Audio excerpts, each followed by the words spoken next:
सरकार की सिफारिश पर जिनका कार्यकाल को उनकी सेवानिवृत्ति तिथि के पश्चात 31 दिसंबर 2023 तक को बढ़ाया गया था, उनको लेकर हमने आपत्ति दर्ज करते हुए ये कहा कि चुनाव आयोग ने जो 2 जून 23 को जो इंस्ट्रक्शन जारी किए हैं, इंस्ट्रक्शन क्रमांक 437/6/1 फंक्शन MCC 2023, उसमें लिखा है कि all the officials of the state except those posted in the office of the CEO, Chief Election Officer, who are on the extension of the service or re-employment in different capacity will not be associated with the election related work.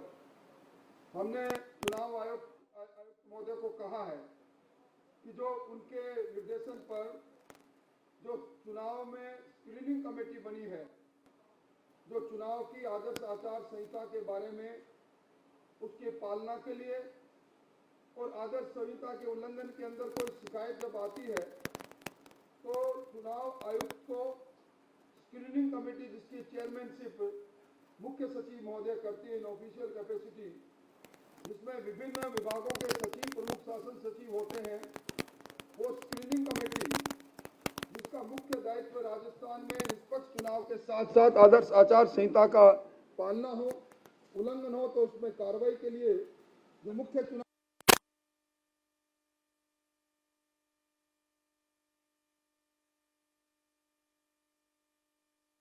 के साथ उनकी संलिप्तता है, इसलिए उनको अपने पद पर वैधानिक तौर पर चुनाव आयोग भारत सरकार के निर्देश के आधार पर एक डिग्री पद पर रहने का अधिकार नहीं होना। तो ये चाहिए था कि ये जो सर्कुलर जिसकी बात मैंने 2 जून 2023 को कही, इससे पहले भी इसी प्रकार का सर्कुलर 2018 में भी निकला था और इससे बाद भी कई सर्कुलर निकले।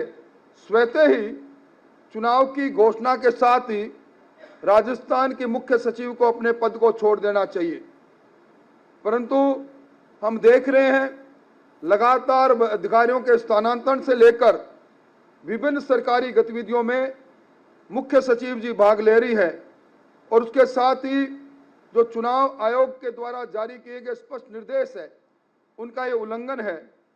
और इसके साथ ही हमने मुख्य चुनाव आयुक्त को हमने जो 21/10 को उनको ज्ञापन दिया था, जिसमें कांग्रेस की नेता प्रियंका वाड्रा ने चुनाव की आचार संहिता और चुनाव आयोग के निर्देश जो 28 जो इन्होंने 28/11/2023 को जारी किए थे, उस आधार पर 2013 को, माफ करना 2013 को, जिसमें यह कहा गया था कि कोई भी चुनाव प्रचार के दौरान धार्मिक आधार पर देवी देवताओं की पूजा अर्चना की टिप्पणी नहीं करेंगे, ये आचार संहिता का उल्लंघन है। हमने राजस्थान के चुनाव आयुक्त को यह भी कहा कि हमने पहले जो ज्ञापन दिया है उस पर भी वो संज्ञान ले। इन दोनों विषयों को लेकर हमने वो सारे सर्कुलर और जो समय समय पर उच्चतम न्यायालय ने इस संबंध में अलग अलग संबंधों में निर्णय दिए, उनके साथ हमने आज मुख्य चुनाव आयुक्त राजस्थान को ज्ञापन दिया है और हमारा एक डेलीगेशन शिष्टमंडल भारत के मुख्य चुनाव आयुक्त को भी आज ज्ञापन देगा और हम मांग करेंगे कि सरकार तुरंत ही मुख्य सचिव पद से मुक्त उन्हें करें। उन्हें वैधानिक तौर पर कोई अधिकार नहीं, उनके द्वारा जो निर्णय लिए गए हैं चुनाव की आचार संहिता की घोषणा के बाद, वो सारे निर्णय शून्य है, क्योंकि एक व्यक्ति 2 कैपेसिटी में काम नहीं कर सकता। वो मुख्य सचिव भी है और उषा शर्मा जी, अलग अलग इनके दोनों को देखकर हम जोड़कर नहीं देख सकते। उन्होंने मुख्य सचिव की हैसियत से जो भी निर्णय लिए वो सारा शून्य करार होना चाहिए। वो सारे निर्णय का दोबारा परीक्षण हो और दोबारा उनके आदेश निकले, ये बात भी हमने आज मुख्य चुनाव आयुक्त को कही है। मोटे तौर पर मैं कह सकता हूं कि जहां एक और आदर्श आचार संहिता के लगने के बाद सरकार ने जो महंगाई राहत कैंप के नाम पर जो अन्नपूर्णा किट बांटने की बात कही थी, चूंकि उनका बजट सिर्फ 3 महीने के लिए इन्होंने लिया था, पूरी राशि नहीं ली थी।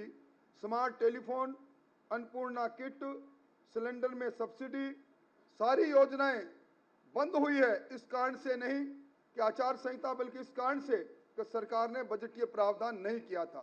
मोटे तौर पर मुझे इन्हीं बातों की ओर रेखांकित करना था। हमारे शिष्टमंडल में गए नारायण जी, आपको कोई सवाल करना तो आप सवाल कर लें।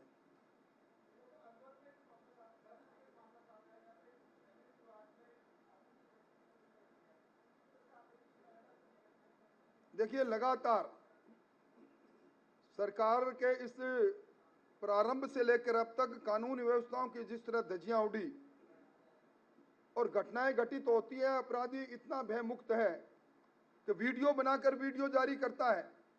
भरतपुर की घटना मानवता को कलंकित करने वाली घटना है।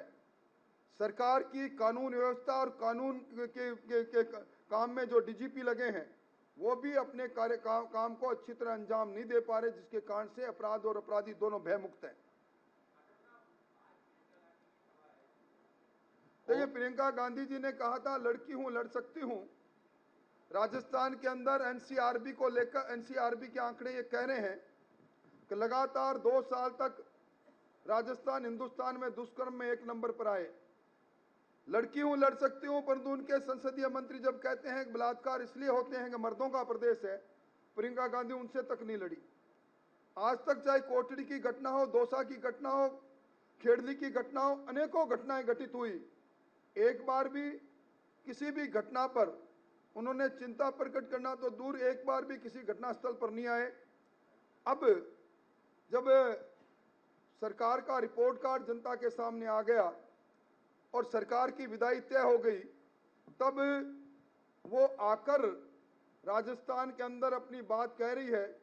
बात कहे उससे पहले उनसे, उन्हीं से सवाल है कि राजस्थान में महिलाओं पर बढ़ते हुए अपराध के बारे में भी अपनी टिप्पणी करें तो अच्छा रहे।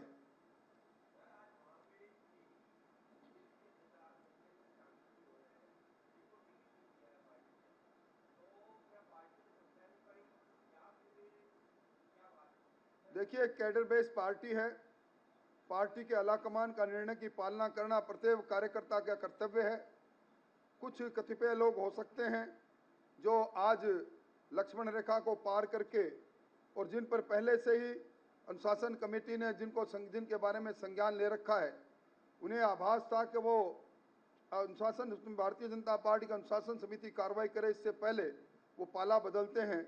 तो इससे पार्टी के सेहत पर, राजनीतिक दल भारतीय जनता पार्टी, इस पर कोई असर पड़ने वाला नहीं।